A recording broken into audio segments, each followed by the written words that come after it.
Hello, Tatenda. It's nice to have you here. Nice to see you. Hi, I'm happy to be here. Yeah. Hello everyone listening.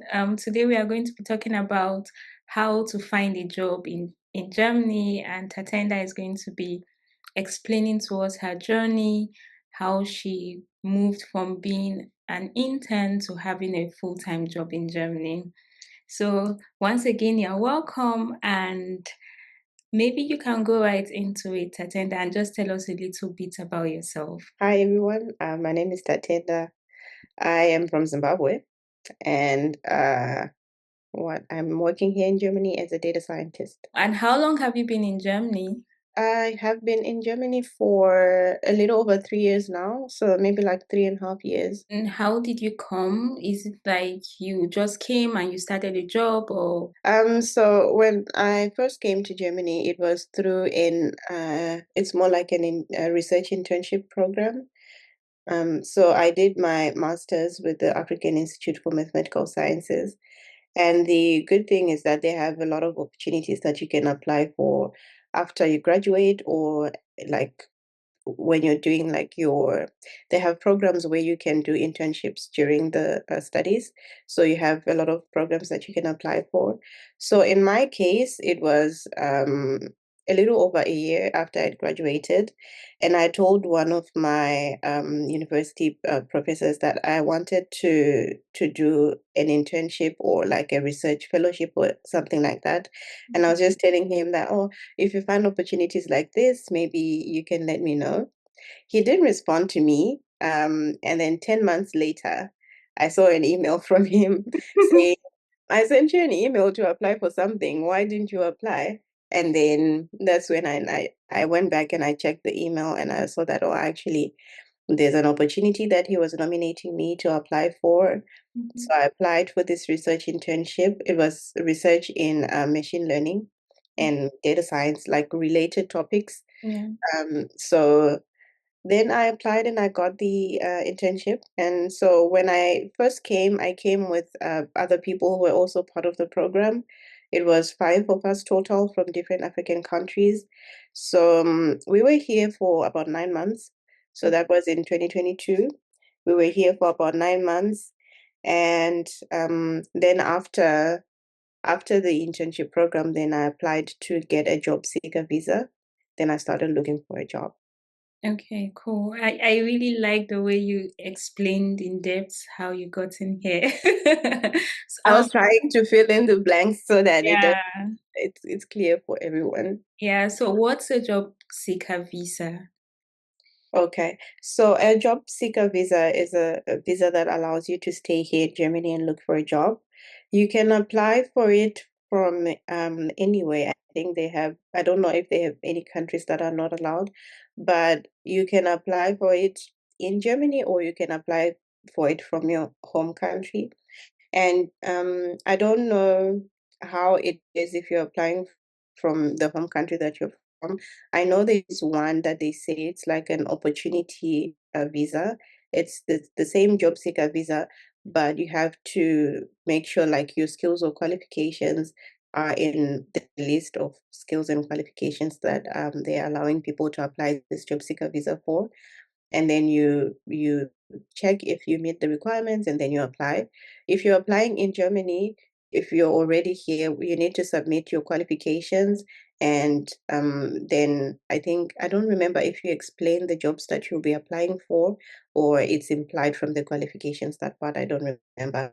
But the other thing that you need for a job seeker visa is proof of funds for you to stay for the duration that you're going to be here looking for a job. I think the minimum is 6 months if you're applying for it. So you need proof of funds for 6 months. And depending on if you're applying after you come here to Germany, the length of the job seeker visa depends on what you came here for. Mhm. So for me, I had a friend who was also doing the same process with me. So initially, when we applied, we only knew about the 6 month job seeker visa. So we prepared our documents and everything, and we went to the application office, and then they told us that because we had been here for 9 months for research, and we qualified for a 9-month job seeker visa. Mm. So then we ended up getting 9-month job seeker visas. And yeah, I don't know if I missed out on anything. Oh, okay. I think the other thing that is important for a job seeker visa is you can only stay here if you get the job that you're supposed to get. Like if you sent out your qualifications and you're saying I should get a tech job, for example, you cannot stay here and say I got a job working in a supermarket, for example. Wow. Because I tried that. I'm saying this because I tried this. My job seeking experience, it ended up taking a long time. And in the last month, I still didn't have a job. And I was interviewing, but I didn't have a job. So I was worried, and I went to like a restaurant, a Burger King, and I was talking to the manager, and he was like, "Okay, well, you can get like a full-time job here if you want." And then I took that offer. I went with it to the foreigner's office, and I said, "Well, if I don't get the job that I'm supposed to get based on my qualifications, can I stay here based on this offer to work at this restaurant?" And they said no. So Wow. yeah, I was very disappointed. That was like 15, 17, like between 15 and 17 August, and my visa was expiring on the 31st. So I was very worried at the time. So yeah, so that's what I learned, that the qualifications that you submit, the limitation is you're supposed to get the job in your field. Yeah. Okay, so what this means is like even before you accept the job, you have to go to them and say, is this job okay for me to accept? No, like you don't have to, Okay. because you're based on your qualifications, you know the jobs that you're like what is it, you qualify for. Yeah. Well, if yeah, for me, because I'd studied computer science, I'd studied mathematical science, I wanted to get a job either in IT or like data analytics, data science, some machine learning role or some research related thing. So I knew that for these qualifications, sorry, for this job, my skills and qualifications apply. So Okay. yeah, so once you get this and then you submit that you got a job and everything, that's when now you get a work visa, or one that's got a blue card visa, depending on the type of job that you get. Well, So it's for me in this case, I didn't know, like I only had like 2 weeks. So I was yeah. like, what are my options? So I just went to try and make sure that if I submit that as a proof that I had gotten a job, would Mm. they accept it for me to continue staying here? And they said no. So that's when I Okay. said that. Yeah. But do you know if it was possible to then change? And like, I mean, not everybody does a job that they are educationally qualified for, right? Like, what if you said, "Oh, I couldn't find this job. I know it's below what I, or not really what I studied, but this is what I have." You don't think they would have accepted? Well, they said no. Because What? the I was in Tübingen, right? And I went Yeah. to the Ausländer office there, the foreigners office, and they had a list of like other types of visas to apply for, right? So I Okay. said, okay, can I do a volunteer or like a vocational year? Or I was asking all these things, or like maybe can I stay to learn the language? Mm-hmm. And they said, but you're here to look for a job. So the only condition for you to stay is to get the job that you are looking for. So I Wow. don't know if it's uh, strictly like that everywhere, or even now, because that was like how many years ago for me? 2 years ago. Um, Also, sometimes things may get lost in translation, but Yeah. my experience, I did go there with the proof of the job offer, Mm-hmm. and I had a list of all the other visa types that I thought I could apply for. Yeah. And they told me, you know what, this won't work. The only way that we can give you like an extension is if we know that you're interviewing and you're still waiting to get feedback from a company. And Okay. at that time, I was interviewing for my current job. So then they asked me to send an email to show that, okay, I'm still interviewing. So I sent them the email, and then I got an extension for 2 more weeks after August, like until mid-September, to hear Mhm. back from the company. Yeah. Oh, cool. I mean, that sounds really scary. Like, if for me, I know in Nigeria, it's like, oh, but probably it doesn't apply to citizens, right? So if you're a citizen, you could apply to any job you like. But if you're an immigrant, I believe that this rules only apply to immigrants. Yeah, Um, I think it's the limitations, because you're only here for a specific reason, right? So yeah. you honor the reason why you're here. So I think Mhm, that's the limitation if you're not a like permanent resident or a mhm. citizen. Yeah. Okay. You also mentioned something about proof of funds. What does that involve? We are looking for a job, like you would assume like you don't have money. Why do they want you to show you have money? Well, it's because you need somewhere to live, and you need health insurance, you need a place to live, you need um food. So they need to make sure that you can sustain yourself and not be sleeping on the streets. Yeah. Oh, that's what I think. But I think that's the reason anyway. Because when they say like proof of funds, it says proof of funds to show that you can sustain yourself for the duration that you're going to be in Yeah. Germany. So I think that's the reason why. Yeah, What does that like? How much is it? I don't know now, but I think it's between 900 and something to like 1,000 a month. So it's quite Okay. expensive. Yeah. So there are options though for a proof of funds. So you can either show them the money in a bank account, or you can if you have someone who's like working full time here, and they take, it's kind of called like taking responsibility. It's called Mm-hmm. a declaration of commitment, I Yeah. think.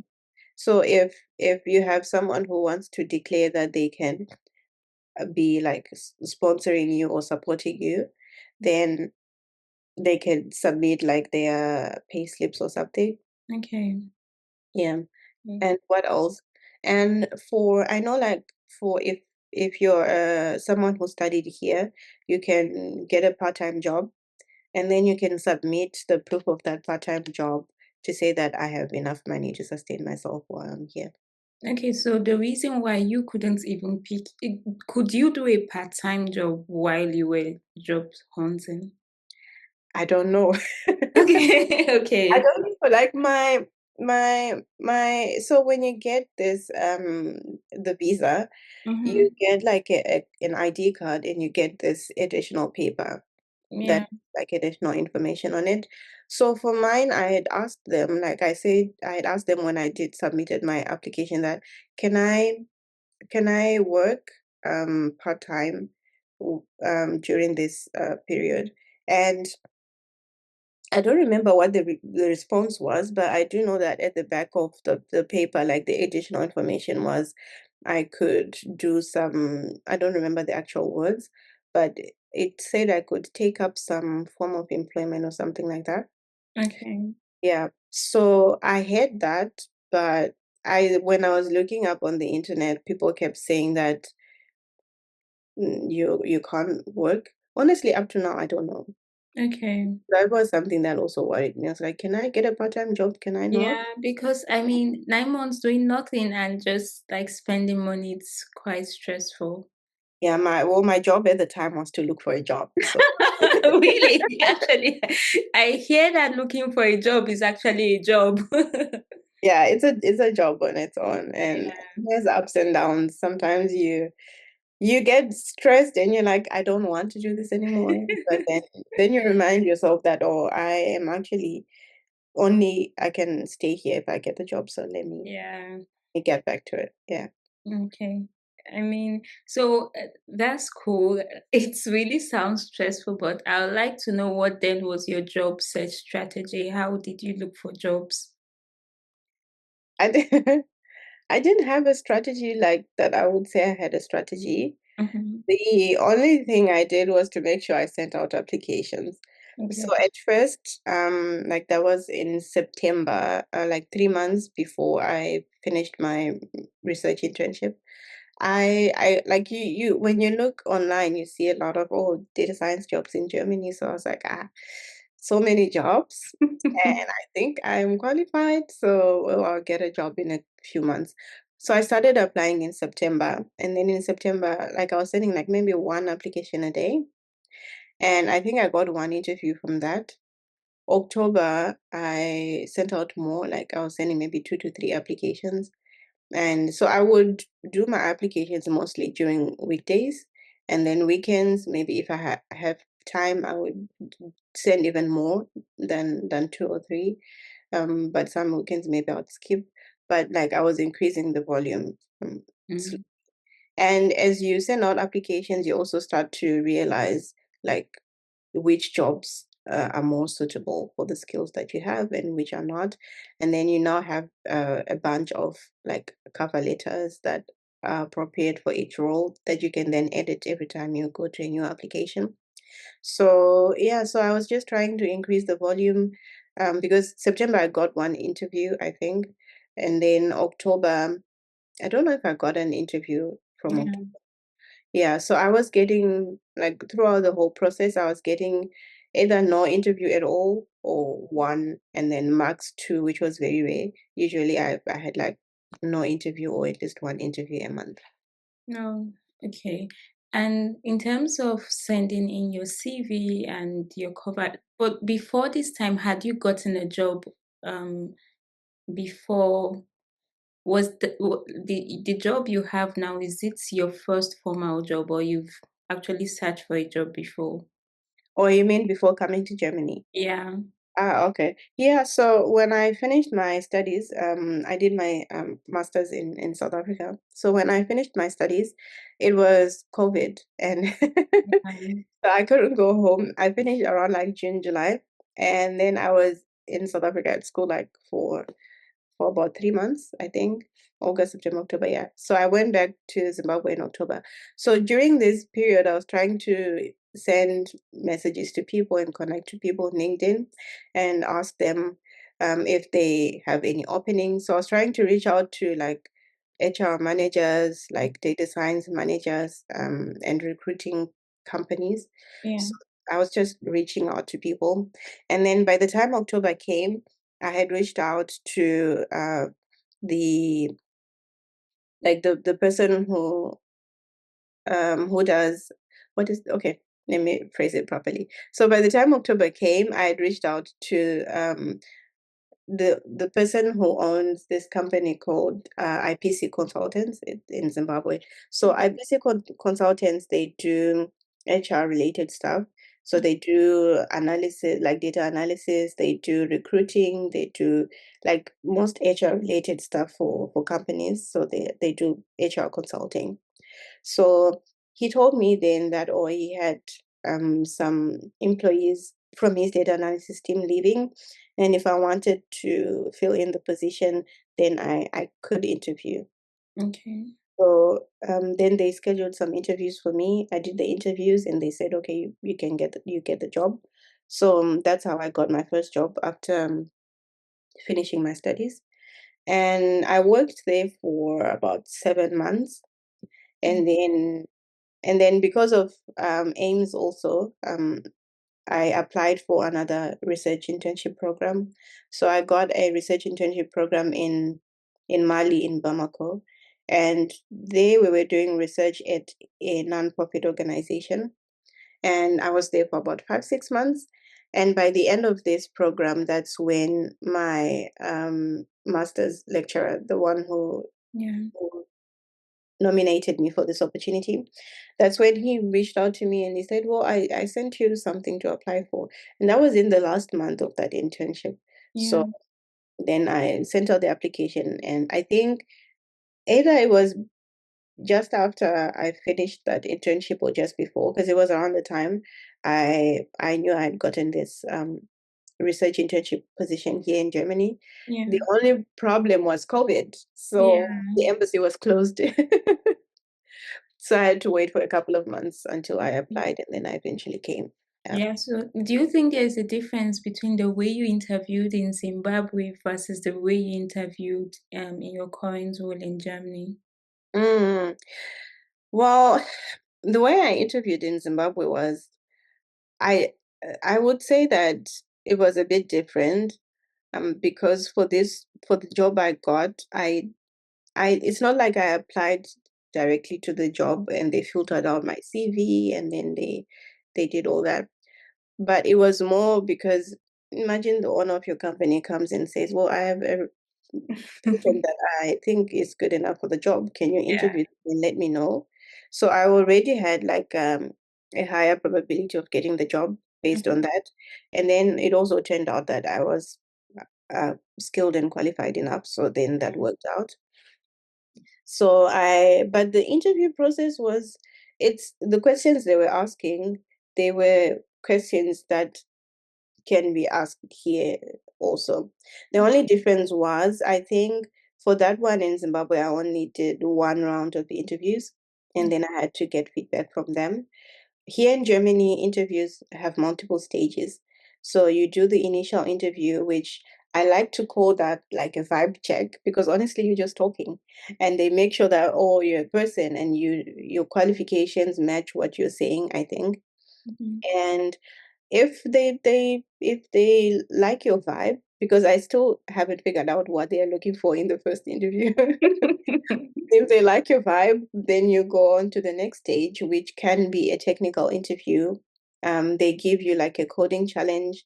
It could be on a platform. They give you 2 hours and it's timed, or they give you like a take-home assignment where they give you maybe 3 days, 5 days to finish the assignment and send it to them. And then after that, if they like what you did, then you can either, some companies will say you need to um what is it, walk us through your your solution, Yeah. or some will just like score and then pick the candidates that they think did well and then continue with them to the next stage, which is usually with like the lead or some members of the team. And then, yeah, so that can be the last interview. But for some companies, they will have another additional interview also with, so they could separate like the team and other members like from the company. So this one is a bit, it depends on companies. Some will have two where you meet the team, and the other one is like a company fit. Yeah. And some companies will just bunch it into one interview at the end. So the multiple stages are stressful because you do one, you wait for feedback, you get feedback, and they're like, well, do you have time next week for another stage of the interview? Yeah. So it takes like a month or even more than a month for you to Mhm. go through the whole process, and you're just holding your heart in your hand. Hope I get Yeah. this job. And there are some companies that will invite you to their offices to actually do a company tour at the final stage of the interviews. Yeah. And this happened for me for one of the like very first jobs I interviewed for. Mhm. And I went to their offices, they took me around, I met people.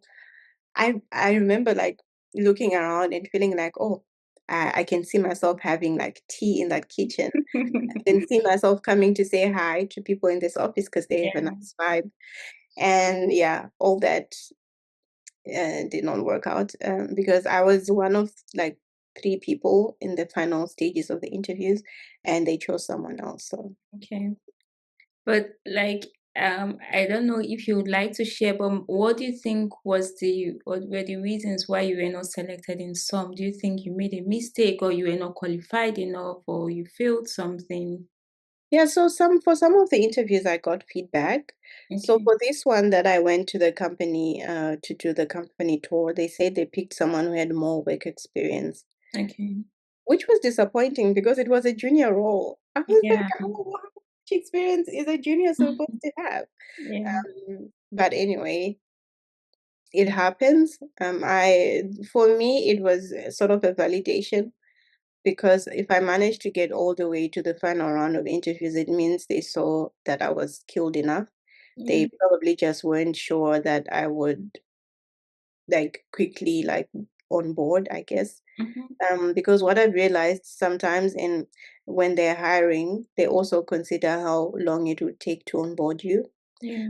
And do they have someone to be hands-on all the time in your first month or so? Or if they don't, then they need someone who can quickly get used to everything. So this company, they worked in like, I think it was the energy sector. Yeah. So they had a lot of stuff about like there's gases and oh my God, I'm going to say things I don't know about. But anyway, um, they had a lot of stuff in that field, and I don't have any background in that. So that they probably thought that okay, you need to learn a bit about the field Yeah. first before you then now go on to do your work. So Okay. yeah, it was disappointing, but in a way it was validating, because when you're sending hundreds of applications and you only get like one interview, you start to question yourself if Yeah. you're good enough. And at some point, I remember asking my friend, I was like, what kind of data science are they doing in this country that they think we're not good enough to do? You Yeah. know? So for me, that was good. It was disappointing, but it kept me moving because I Mm-hmm. knew that, well, I could get a job. Yeah. Yeah, that's cool. Like I know one of the things people, especially immigrants, say is that their qualifications are not, they are looked down upon like when they come here. So for example, if you have a degree from, I don't know, somewhere in Africa, they don't think is equivalent to the degree here in Germany. So they end up even taking jobs that are less than they are qualified for. Do you think it's an issue over here that your degree is not seen as so good? I don't know. I think well, we are also in fields that the market is just not good right now. Yeah. So at first I worried about that a lot. But when I started going to, yeah, so this is another thing that I did also just to see like other opportunities out there. So I started going to job like recruiting events and Mm-hmm. also joining data science meetups Yeah. just to talk to people who work at companies and also talk to recruiters. So when I went to these recruiting events, was meeting other people who had studied here and they were also looking for jobs. So that's when I realized that actually it's just the market is not very good, I think. Okay. Of course, for some people, I know the only people I know for sure that they have gotten jobs quickly, like in data science, are people who had PhDs. So Mm-hmm. if you have a PhD and you're applying, it will take, in the experience of the people I know, it takes like Yeah. 3 months. You get multiple offers. Mm-hmm. But for me, I don't know if it's a case of people looking down on qualifications. I mean, I don't know why anyone would do that if because yeah, I mean, what you need to look at is the how skilled the person is, right? Yeah. So I don't think that should be a thing, but I don't know. At Okay. the company that I work for, it's a very diverse company, Mm-hmm.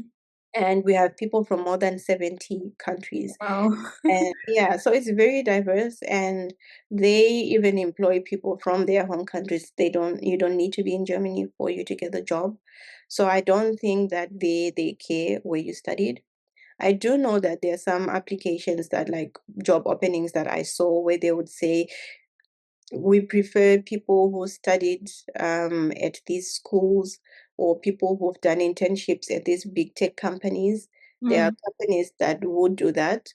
But I saw that I think the ones that I remember doing that were like startups, I think. And which is very like it's not a good representation, like if I say startups, because some startups are actually open to people coming from different backgrounds. So Mhm. I wouldn't say that it's a startup thing. Definitely it's not. But for the ones that I saw that they were doing that, I think it was a couple, like not many, Um, but I thought maybe, oh, since it's a company that's starting, maybe they're trying to like start off with people that they feel like they're Yeah. highly qualified, I guess. Mm. So I don't know if a company is an English speaking company here in Germany, because I my German wasn't good, so I was applying only for English speaking jobs. If a company is like that, they are highly likely to be open to hiring foreigners. Yeah.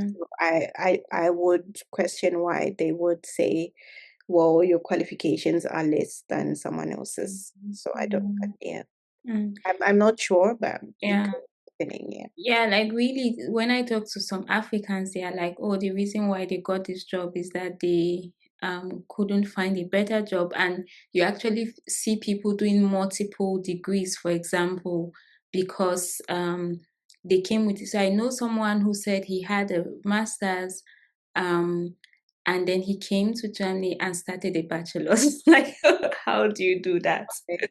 Yeah. So I don't, it's probably information. They don't know what it Yeah, I think involves. so too. Yeah. Because like when I also coming to Germany, you also as a student, you also need a proof of funds, which is the same thing as looking for a job. So I feel like if I already have a master's and it is recognized and I don't want to school, it's better for me to look for a job than schooling again. I think so. I think it's like lack of information, because I do remember when my friend and I, when we wanted to do this job seeker visa thing, we could not find anyone who had done it. Yeah. And yeah, so like also who had kind of like similar experience with us who didn't study here. So it Mm, was very tricky for us to kind of navigate this. We were learning as we were doing it. yeah. So I think it's just lack of information, because I also know people who have bachelor's degrees that come here and they end up doing some like these apprenticeships. Some Yeah. people actually want to do them, which is good, but other people don't know that they can go for their masters. Like you can get a part-time job and then go for your Yeah. masters and continue in the field that you want. So I think sometimes people are ending up in fields that they don't want because they don't have enough information about things. And another thing that I also ended up doing was trying to reach out to people on LinkedIn. So I was now looking for Zimbabweans who are working in Germany, but they had studied in Zimbabwe. Mm, So then I found a couple of Zimbabweans with that kind of profile. yeah. And that was like maybe like 5 months after, 5, 6 months after I started my job search. And then one who stood out for me was this lady who she had studied and worked in Zimbabwe, then came here through this program called Africa Compt.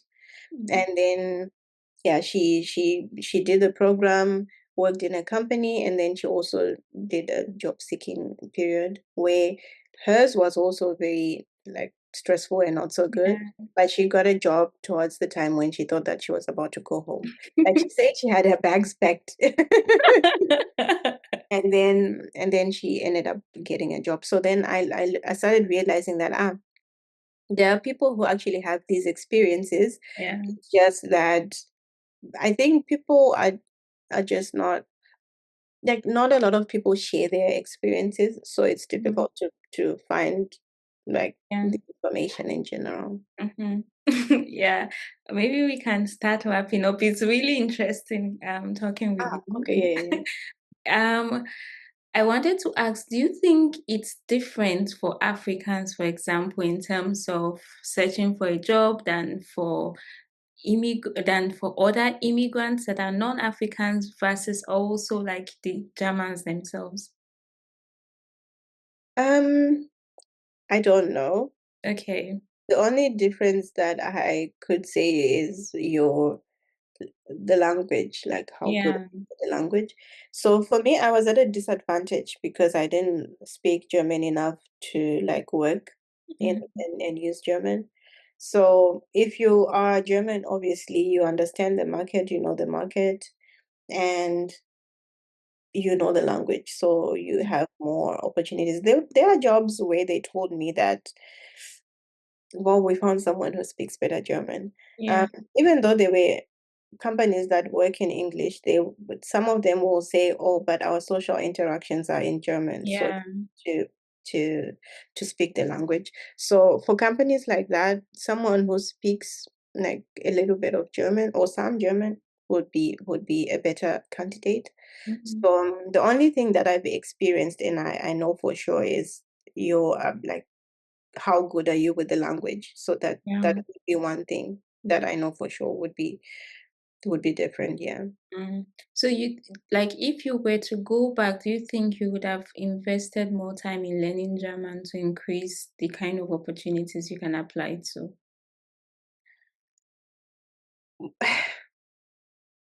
So I don't know. Uh, Okay. okay, to be logical, it would have made sense for me to learn German. I would have gotten a job faster. Mm-hmm. But am I happy at the job that I'm at? I am happy. And I Yeah. love that I ended up in a company like that. So yeah, for me to take away, it was almost a full year that I wasn't working and just looking for a job. Yeah. If I put in learning German and getting a job faster, then probably that would have helped. And I would be my CV right now would say 3 years of work experience, Yeah. but right now it doesn't. Mm-hmm. So there's pros and cons. Mm.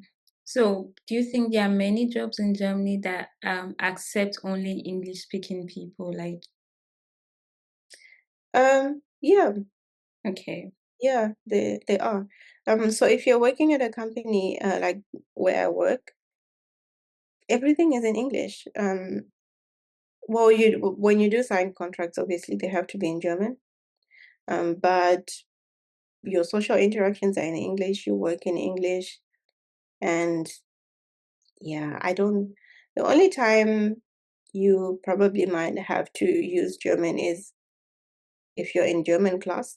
We Okay. offer German classes also, so you Cool. can. Yeah, yeah. It's not as fast as the ones in Yeah. go outside because you're also doing some of these during working hours. So it's like 2 hours a week, so it's quite slow. But yeah, they also help you to learn German so you can integrate into the country. And also maybe like if you are in a group of people that just want to practice German, or maybe you're in a group of Germans and they decide to start speaking German, which I think it's the company culture is quite like inclusive. Yeah. So no one would intentionally start speaking Yeah. German while you're there for you not to understand what's going on. Yeah. Yeah, I actually it's something I really appreciate about Germany that once they know you don't speak in German, like they just try to speak English as much as they can, which is something I really like. In terms of your application package, is there a way to write CVs in German? Like, so one thing people usually ask is, should I put a photo in my CV? Um, what do you think? I think it depends on the person who's receiving your CV. And the problem is you don't know them. Yeah. So I saw that some companies they will say, please do not include your picture. They Okay. specifically say that. Some companies will not. So I don't know. I think it's just try both and see Mhm. what works. Yeah, because you don't know who's receiving your CV and what they want to see and Yeah. what they're looking for. Some people have a profile in their mind that they are trying to, because when I've heard this from people who recruit, that sometimes not recruiters but like the like maybe the team lead who Mhm. I'm not saying this because of where I work, please no. I heard this when I was talking to people as I was trying to look for a job. I was just asking them like, what could be the reason why they are not accepting me, right? Mm. And the response that I got was usually sometimes when people put out a role, they have a person in their mind Yeah. that they want. So it's either maybe you're trying to replace a person who was there before. And Mm. if they see that, okay, you're good enough, but you're not as good as the person that they had before, then it might Yeah. be a problem. Or they could also see that, what is the other thing? like your vibe and all of that. Mm-hmm. You don't fit the person they have in their mind. Yeah. They sound like small things, but these are things that actually happen sometimes. Mm. Oh, Yeah. cool. Yeah. And in terms of networking, you mentioned contacting people on LinkedIn and going to these job recruiting places. Do you think it helped doing your job process? I think it did Okay. because I remember thinking that, oh, if I had known earlier, I would have started. So I started doing this in around March, I think. So from September, I was just applying on LinkedIn and other like job sites, but mainly on LinkedIn. And then by the time I got to go to some of these like data science meetups and job like recruiting events, I started meeting other people there, like people from companies, recruiters, and yeah, I was just for me, I felt like if I had started that, maybe I Yeah. would have gotten more interviews. And one specific meetup that I got interviews from, it was a women in data science event. It was in Munich, so I actually went to Munich for the day, Mm-hmm. and they had a lady from I think it was sixth. Mm-hmm. And she was talking about how they were hiring in one of their offices. And so I went to her and I talked to her, and she said, oh, there's actually a job that I think you can apply for. Then I applied and I interviewed, but the problem with that job was it was a mid senior level job. Okay. So I didn't have enough experience for it. But I got to interview at least, which for me Mm. was like, oh, if you get good connections and the opportunities are there, then at least they get you to the interview at least. Okay. And then I met other people there who they like like told me of opportunities that I could like send my CV for or Mm. reach out to people for, and that really helped a lot. And then I got another lady who she just ended up like having a call with me just to look at my CV and just sometimes just talking to people helps. Yeah. So it was those opportunities. So I think I would advise, even now, like if someone, I know there's someone who came from Zimbabwe recently and they're doing this job searching thing. I already advised them that they should start going to data science meetups. Um, Mhm. they are in Berlin, which there are a lot of those in Berlin. So they should be able to just network and maybe find other opportunities there. Another person I also ended up meeting, not from the meetups, but from LinkedIn, was a lady who works at Delivery Hero. Mhm. And at first, I asked her, I was just like, can you help me look at my CV? And she looked at my CV. She asked me about my qualifications, my experience. And she said, honestly, I cannot figure out why it has been taking long for you to get a job because you seem like you're a good candidate for Mm. senior role. And then a few weeks later, she got like a promotion and she was now leading her own team. So Mhm. then she sent me a message and she said, oh, I'm starting a new team. Why don't you apply and my manager can interview you? Yeah. So then I did that interview. I think I interviewed up to the third stage of the interviews, and Mhm. then it didn't work out. And then she also connected me to two other people working at different companies. And then for the jobs that they shared with me, one of the jobs I got an interview, but it was already after I'd gotten my job, so I Oh, ended okay. up doing it. Yeah. Okay. So that's actually cool. That's it actually helps. One thing you've mentioned is like you need to talk to people. Like I feel like it's a very, very stressful period dealing with rejection, having pressure on your visa. How do you maintain or can you even maintain a healthy mental state? No. You cannot. So the funny thing is I remember one of my friends asking me for a survey that they were doing like when I was doing the internship. They said, what do you usually do when you're stressed? And I'm like, I don't really get stressed. And then this job searching period came, And I remember walking home one time, and then my mom called me, and I just broke down and I started crying on the street, like on my way home. Yeah. And then I think my mom was surprised because I don't break down like that. Mm-hmm. And she started calling some family members, telling them to call me and make sure I was fine. And Yeah. I was telling her that I want to come home. Yeah. And she said, but if you come back, then what's going to happen? I was like, maybe I'll come back. Like I'll go home and then come back because I still have a few months on I had like 3 months then, Mm-hmm. three, 3 months more on my job seeker visa. So also I didn't know if I was allowed to travel with it, but Yeah, I wouldn't know. I think you may not have been allowed to travel. but in my mind, I was like, I'm Yeah. stressed and I don't have family here. So maybe if I had like family or friends that I could visit, maybe that would have made life better. Mm, But the only friend I had was like a close friend mm, was my friend who I was going through the job search period with. So we were both crying and stressed. yeah. Yeah, so I would tell her about I think the only time we were happy is if we were interviewing. So if I knew that she was interviewing or I'm interviewing, we'll be like, yes, this is working out. But we're also counting down. We're like, we need to get these jobs. Yeah. Yeah, so yeah.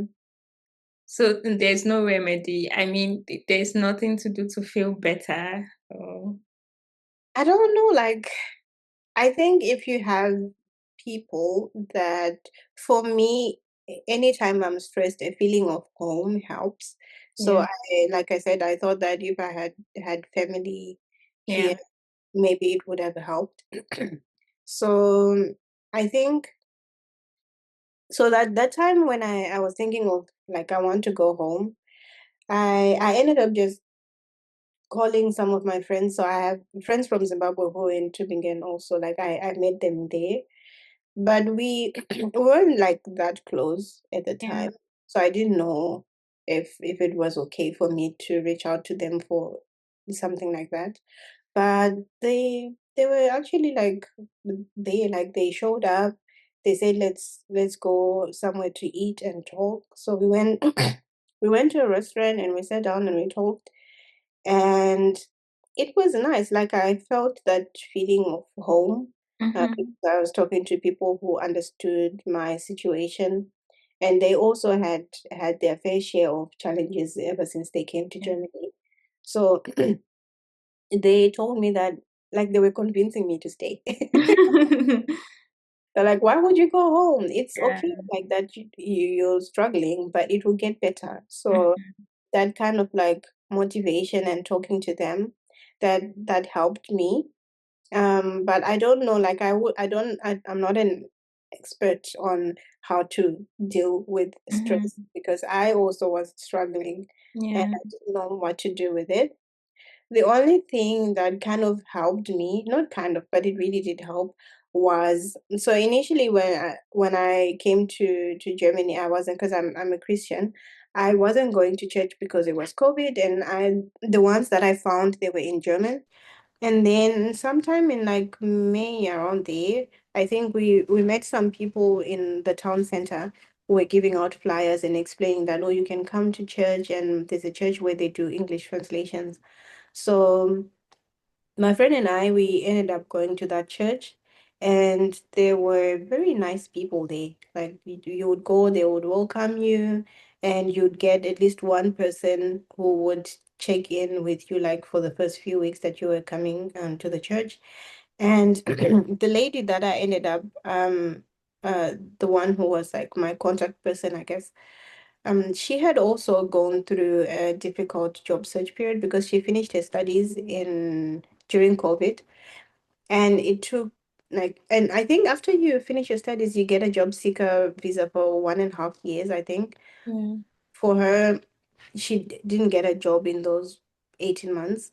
So, and she's American, so I don't think there's any difference. So, Yeah. anyway, so she was telling me that for her, it didn't work out the way she thought it would.